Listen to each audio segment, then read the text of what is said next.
Hello guys! Good afternoon. So for today's video, meron tayo ditong Ranger Raptor. Bali na-diagnose natin. Lakas kasi ng langit sa niya.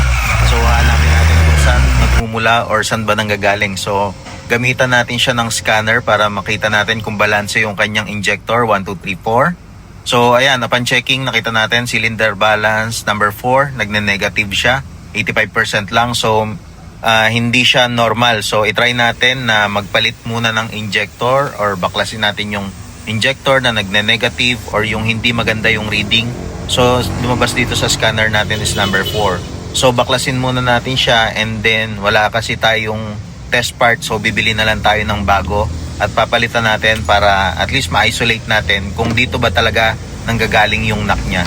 So ayan, nabaklas na natin yung kanyang injector number 4. And eto, dumating na yung ating bagong pyesa. So, injector na original pang Ford Ranger na Raptor 2.0. Ayan yung kanyang code or yung kanyang serial number.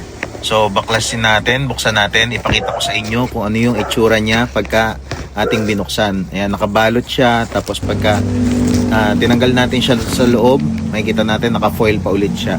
So, ayan. Baklasin na natin, buksan natin, tingnan natin ang kanyang itsura. So, eto na ang ating bagong injector na ipapalit natin.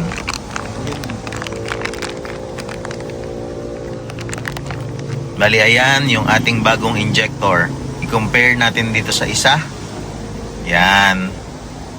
So, eto yung bago natin. Eto yung ipapalit natin and gagawin nating test part. Pero kung yun talaga yung problema, syempre, install na natin to para ma-address na yung concern natin. So, install na natin to. And ayan, install na nga natin. Try natin kung meron na ba siyang knocking.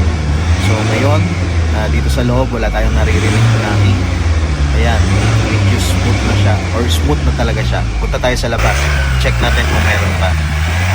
Ayan, comparison naman, compare dun sa testing natin kanina. Ayan, wala na siyang knocking. So okay na to, goods na to. I-test drive na rin natin para at least matesting talaga natin kung talagang yun yung kanyang problema. So eto, ilabas natin si Raptor, testingin natin at may pataas dito, tingnan natin kung magkakaroon pa siya ng knocking. So far naman, so good.